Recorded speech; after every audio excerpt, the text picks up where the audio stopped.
நமக்கானது நம்மிடம் வந்தே சேரும். தாமதமானாலும் கிடைத்தே தீரும். அமெரிக்க ஐக்கிய நாட்டில் பிறந்த ஒரு மனிதர் 1831ஆம் ஆண்டு தான் செய்து வந்த வியாபாரத்தில் பெரும் தோல்வியை அடைந்தார். பின் 1832ஆம் ஆண்டு சட்டசபை தேர்தலில் நின்று தோல்வியடைந்தார். 1833இல் வியாபாரத்தில் மறுபடியும் தோல்வி.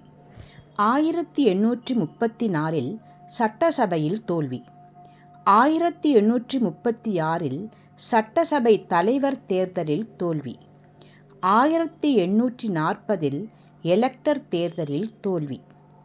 1843இல் காங்கிரஸ் தேர்தலில் தோல்வி.